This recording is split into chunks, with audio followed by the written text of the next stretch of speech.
Bonjour à tous, bienvenue pour cette semaine du 9 septembre où on va regarder ensemble un petit peu les énergies forcément de la semaine, mais surtout, je voulais regarder avec vous la saison des éclipses, hein. Donc essayer de comprendre un petit peu plus peut-être la symbolique derrière l'éclipse, même si c'est souvent un événement qui est assez difficile à cerner, où il y avait aussi, surtout chez les anciens, beaucoup de peur, beaucoup de crainte autour de ces phénomènes. Donc il faut savoir que les éclipses, on peut les lire par exemple dans un thème de naissance en lien avec ce qu'on appelle les nœuds de la Lune, hein. Les nœuds lunaires vont représenter l'intersection du chemin du Soleil et du chemin de la Lune, hein. Donc ça va créer deux points qui sont des points fictifs, mais c'est ça qu'on appelle souvent le nœud sud, le nœud nord. Et lorsque la Lune et le Soleil se positionnent donc pour une nouvelle Lune conjoint au nœud sud ou conjoint au nœud nord, pardon, ça va nous donner une éclipse solaire. Et lorsque la Lune, par exemple, comme ça va être le cas bientôt, est pas loin du nœud nord et que le Soleil est conjoint au nœud sud, donc là on a une opposition, donc on a une pleine Lune, et là on a ce qu'on appelle une éclipse lunaire. Et en fait, quand le Soleil et la Lune sont proches des nœuds, hein, d'habitude il y a 5 degrés un petit peu de décalage entre les deux ellipses, là ils sont quelque part en alignement, ce qui permet ce phénomène lorsque, par exemple, la Terre se place entre le Soleil et la Lune, bah, il y a une ombre parfaite, hein, c'est ce qui explique que soit la Lune est éclipsée, soit le Soleil est éclipsé. Il faut savoir qu'au début, et ça je pense qu'on a tous vu, on a tous des références, que ce soit dans des films ou des dessins animés où on voit enfant la peur qu'il y avait autour des éclipses, hein, parce que souvent ils avaient la sensation, surtout quand on ne pouvait pas les prédire, même si je crois que les premiers à prédire les éclipses, c'est les Babyloniens, et c'est justement les nœuds qui vont permettre cette prédiction des éclipses. Donc en devenant un phénomène récurrent, hein, on a des éclipses, à peu près une saison d'éclipses 2 fois par an. On dit que la durée, c'est environ 36 jours qu'on va les sentir. Et les éclipses commencent généralement au pôle sud ou au pôle nord, et on leur donne un nom. Alors, je ne sais plus exactement, j'avais regardé, et elles vont ensuite produire une éclipse solaire tous les 18 ans, et c'est des cycles de nombreuses années. Mais en fait, chaque éclipse, ça dépend de sa latitude, a un nom, un petit peu de code, et les gens qui se sont penchés vraiment pour regarder les éclipses se sont rendus compte que, surtout même au niveau des règnes, euh, des fins de règne et des nouveaux empires, ça correspond, hein, souvent aux éclipses. Mais il y avait cette idée ou cette sensation, enfin cette idée que vous retrouvez beaucoup, notamment dans l'astrologie védique, hein, avec Rahu et Ketu, qui étaient les deux démons qui seraient un petit peu, entre guillemets, dans les nœuds, les deux esprits, et ils viendraient manger le soleil et la lune. Donc les éclipses et les nœuds sont très associés à cette symbolique, on le verra, du dragon ou du serpent, hein, du serpent qui aurait aussi, ou du dragon qui aurait créé le monde, mais qui peut, surtout au niveau symbolique et archétypal, c'est un motif qui est présent dans énormément de mythes, hein, ce combat avec le dragon qui euh, permet de garder un petit peu le trésor que l'on va trouver ensuite, qui est souvent associé à cette idée de régression, en fait, il y a une régression vers les forces plus archaïques, et c'est souvent d'ailleurs le temps des éclipses, un moment où dans l'astrologie, en tout cas hellénistique, notamment avec Vettius Valens, où il y avait une branche de l'astrologie qui s'appelait l'astrologie élective. Donc l'astrologie élective, c'est une astrologie où, même d'ailleurs par rapport à ce que je vous dis chaque semaine, on allait choisir un moment précis pour faire un voyage, pour faire un marché, pour commencer une relation, pour créer un mariage, hein. Et au moment des éclipses, vous retrouvez dans les textes de ne rien faire, hein. Il y avait cette idée que tout ce qui était commencé en temps d'éclipse ne finissait pas bien. Donc, il y avait une peur liée aux éclipses, et cette peur liée aux éclipses est qu'elle se produit en effet au niveau des nœuds, et en tout cas héritée de l'astrologie védique, cette sensation, enfin en tout cas cette idée que vraiment il y avait des démons et des forces qui venaient manger le soleil et la lune et qui nous privaient. Rappelez-vous, dans l'astrologie hellénistique, le soleil et la lune sont les deux instructeurs du zodiaque, ce sont les deux luminaires, ce sont ceux qui éclairent la conscience pour le soleil et éclairent le monde matériel, en tout cas, euh, dans la symbolique de la lune. Donc là, on va recommencer une saison des éclipses. Alors, la particularité, qui est peut-être un petit peu plus technique, hein, c'est que on a toujours le nœud sud, et je vais y revenir sur sa symbolique, en balance, le nœud nord est en bélier, et au mois de janvier, les nœuds vont changer de signe. On va avoir un nœud sud en vierge et un nœud nord en poisson.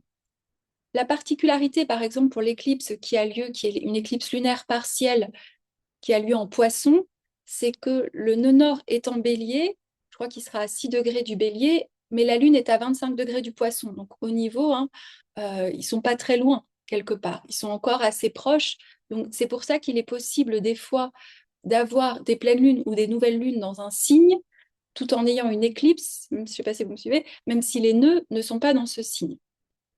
Donc, qu'est-ce qui est intéressant, et c'est quelque chose, la saison, on pourrait dire, des éclipses, avec un nœud sud en balance et un nœud nord en bélier a commencé en janvier, alors je ne me trompe pas, on est en 2024, en janvier 2023. Hein, et la symbolique profonde, c'est que le nœud sud est un lieu souvent, en tout cas au niveau karmique, où on parle de certaines mémoires qu'on viendrait nettoyer et qu'on viendrait recycler. En tout cas, ça c'est le nœud sud de votre thème. Le nœud sud au niveau du collectif, surtout en balance, et c'est aussi pour ça que je voulais en parler, j'en ai pas parlé la semaine dernière parce qu'il y avait déjà beaucoup de choses, mais actuellement il y a quelque chose d'intéressant au niveau symbolique, archétypal, on pourrait dire dans le ciel, c'est que le nœud sud en balance est conjoint à Vénus, alors il a eu sa conjonction exacte, je crois mercredi dernier, et conjoint à la lune noire moyenne, qu'on associe parfois à l'image archétypale de Lilith, et conjoint à Junon, qui est proche d'Ève, et conjoint aussi à l'astéroïde Eros. Donc, je trouve qu'au niveau de ce qui a déjà été peut-être travaillé pour beaucoup au printemps de cette année, il y a un écho au printemps 2024, il y a un écho aussi en octobre 2023. Qu'est-ce que signifie d'abord le nœud sud en balance? Qu'est-ce qu'on vient travailler collectivement? Qu'est-ce qu'on pourrait dire? Qu'est-ce qu'on vient libérer comme mémoire, comme résidu? Le nœud sud est parfois associé à la queue du dragon et le nœud nord, c'est la tête du dragon. Donc c'est l'endroit où on vient assimiler des nouvelles expériences, mastiquer, nous disait Dan Roudiard, quelque chose de nouveau, alors qu'au nœud sud, on cherche à se libérer. On pourrait aller tout simplement dans l'ombre de la balance. Quelle est l'ombre de la balance dans un thème, mais au niveau symbolique de ce signe? Ça va être toutes les relations, tous les endroits, j'allais dire, dans notre vie où il y a ce rapport à l'autre, que ce soit une autre personne, que ce soit la société, où la balance va vouloir à tout prix maintenir l'harmonie plutôt que de trancher, plutôt que de se positionner.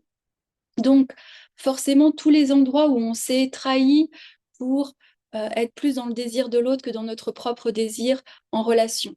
Tous les endroits où on a, quand je dis tous les endroits, c'est que ça dépend où la balance tombe dans votre thème. Si vous avez de la balance en maison 9, la trahison peut être plus avec, par exemple, certaines philosophies ou certains maîtres. Alors que forcément, si vous avez un nœud sud en balance en maison 7, ça va beaucoup plus toucher la relation amoureuse. C'est pour ça que j'élargis. Je sais que souvent, on a tendance à associer le nœud sud en balance avec « Ah, on vient tous libérer nos relations karmiques », mais je trouve que c'est vrai, mais il y a aussi d'autres niveaux du symbole un petit peu plus à affiner.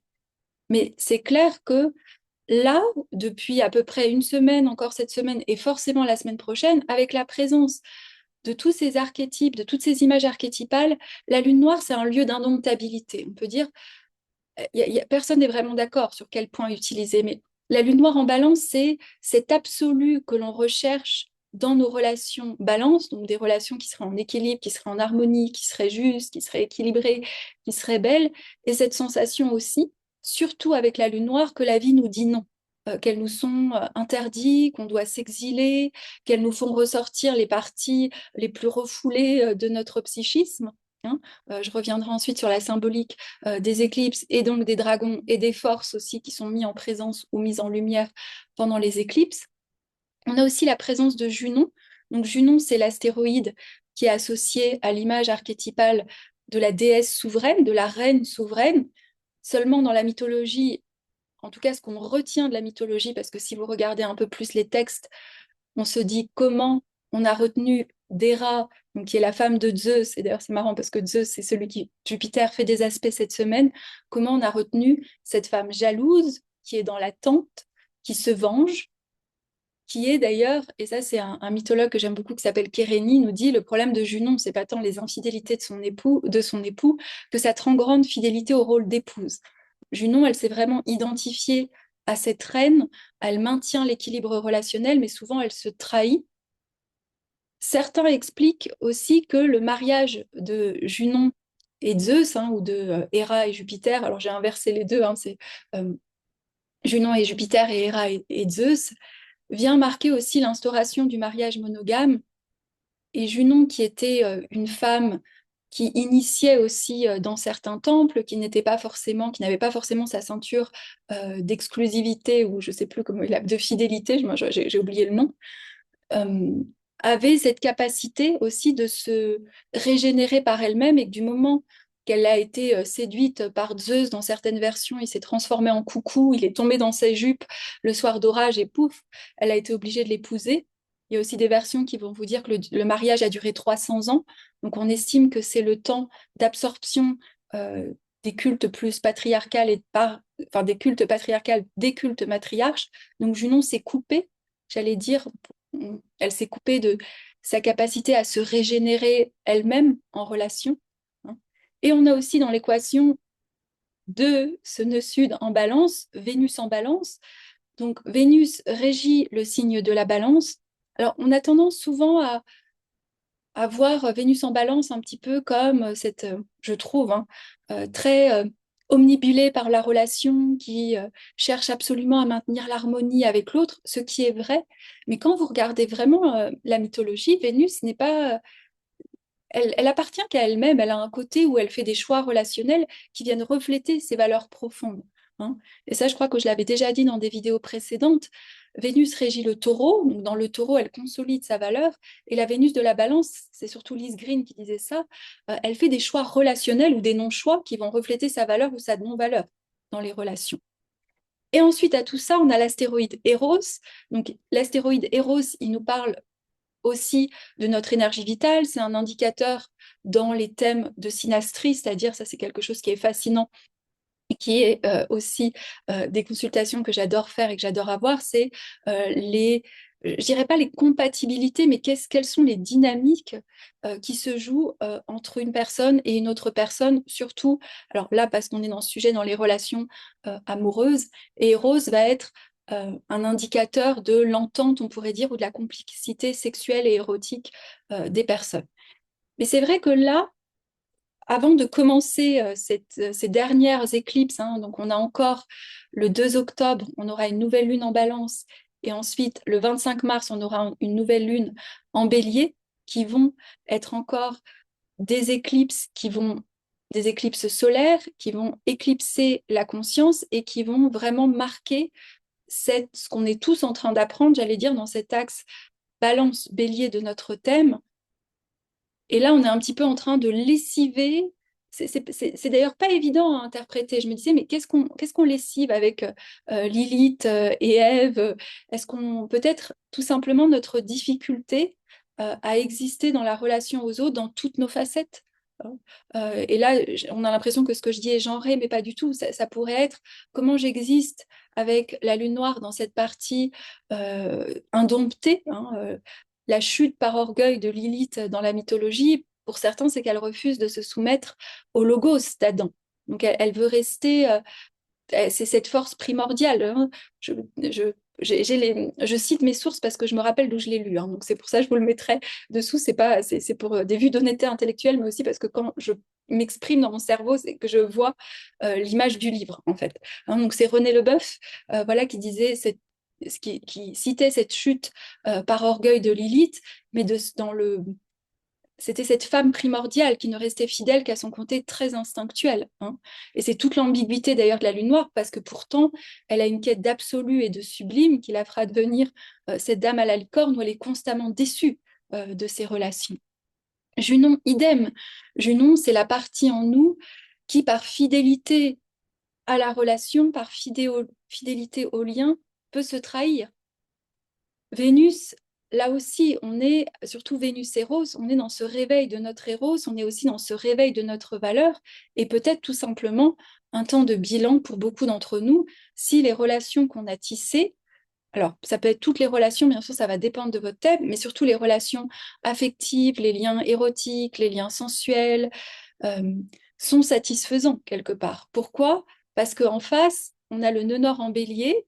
En plus, la particularité, c'est qu'actuellement, le nœud nord en bélier répond à un Mars en cancer. Donc, il y a vraiment, je trouve, cette invitation pour tracer notre route, d'aller faire aussi ce bilan à la fois très balance, très relationnel, de regarder l'équilibre et la justesse. Et dans le cancer, on est vraiment obligé d'aller faire face avec ce qui nous perturbe émotionnellement ou ce qui nous maintient aussi dans des liens d'attachement ou des liens sécurisés. Voilà, je ne dis pas qu'on doit quitter toutes nos relations, au contraire, le nœud nord en bélier peut être de prendre le risque, justement, une fois qu'on a vu l'ombre de la balance, et ben c'est comme dans tous les mythes, une fois que vous avez coupé la tête au dragon et au monstre, ou comme le disait Rilke, peut-être que nos dragons, ce sont des princesses qui demandent à être sauvées, et que du coup, quand on transforme le dragon, on voit aussi, rescatar, pardon, c'est espagnol, on sauve l'aspect lumineux et le trésor de la balance avec Vénus, Junon, Lune noire et Héros, c'est pouvoir vivre des relations où il y a une réconciliation aussi, on pourrait dire, de la partie plus indomptée, sauvage dans le sens proche de l'instinctuel, mais qui est raffinée en balance, qui est civilisée, avec Junon, qui est quand même celle qui aime tisser des liens qui soient beaux, qui soient nourrissants, qui reflètent une harmonie.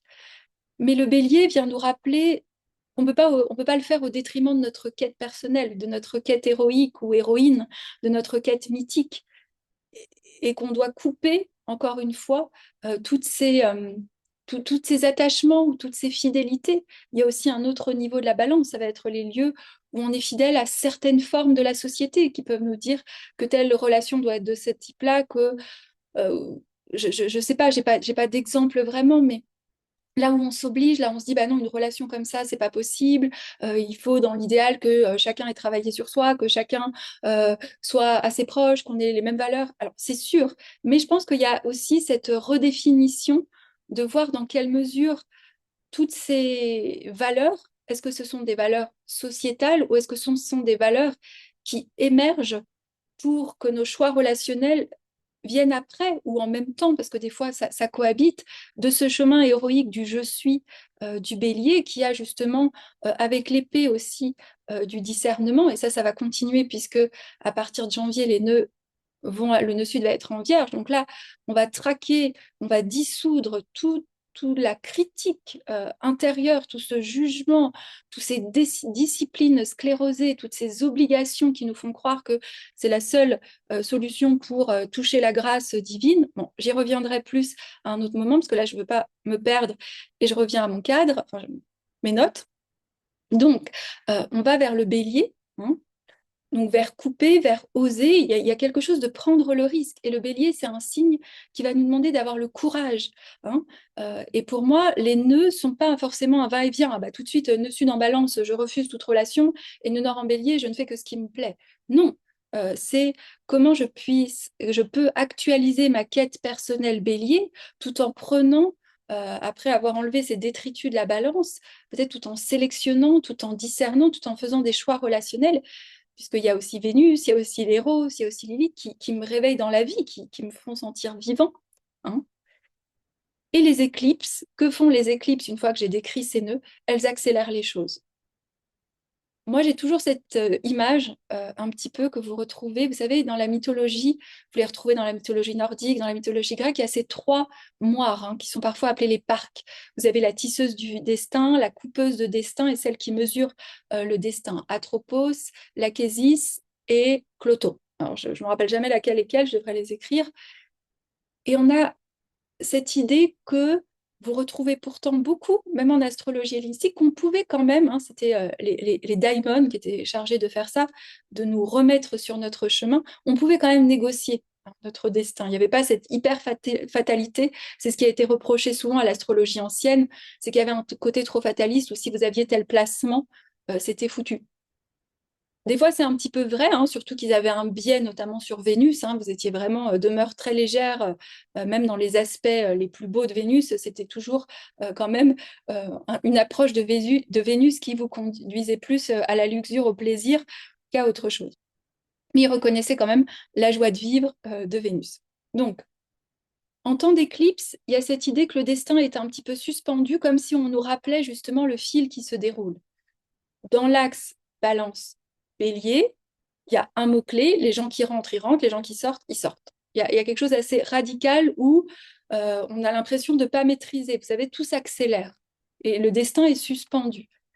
Mais c'est quelque chose de difficilement prédictible. Alors, même si je sais qu'on ne fait pas de prédiction en astrologie, on ne fait pas des prévisions, parce que je trouve justement que ça enferme les gens dans, en plus, un symbolisme de des fois qui est projeté de ce qu'on pense serait leur destin. Mais ce qu'on peut dire en temps d'éclipse, c'est que c'est pas le côté uranien d'inattendu, mais on sent bien que les événements s'accélèrent et qu'on a beaucoup moins de maîtrise sur ce qui se passe.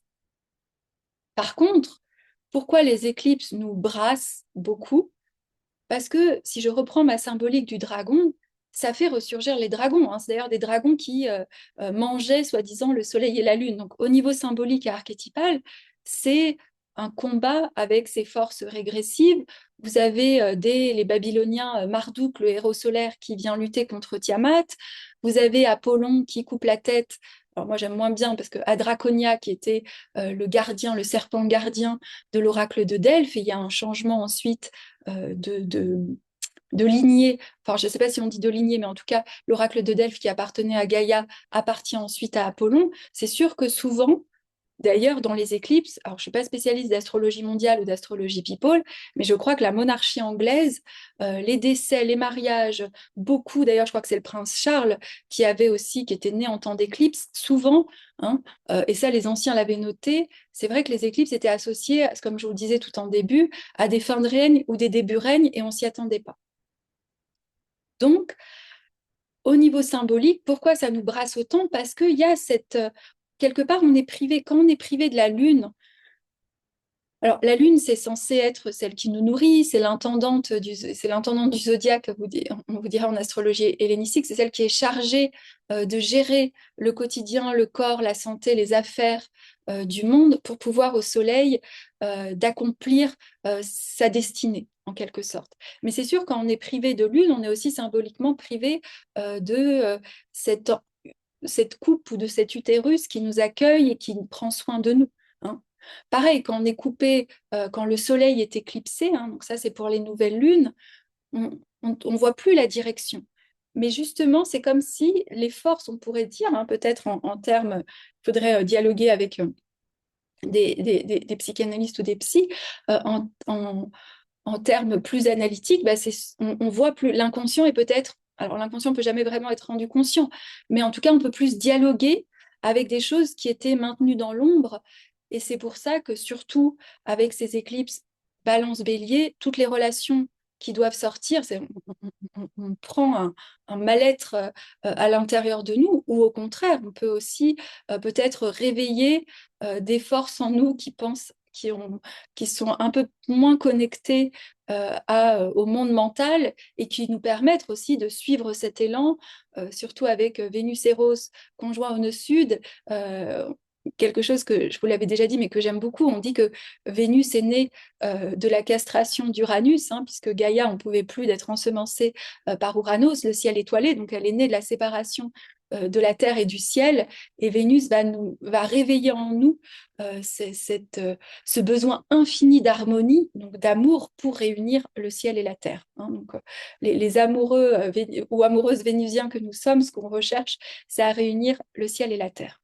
Et en plus, qu'est-ce qui est intéressant cette semaine, hein, donc j'en ai fini un petit peu pour mes éclipses. Je reviendrai sur l'éclipse partielle de lune le week-end prochain.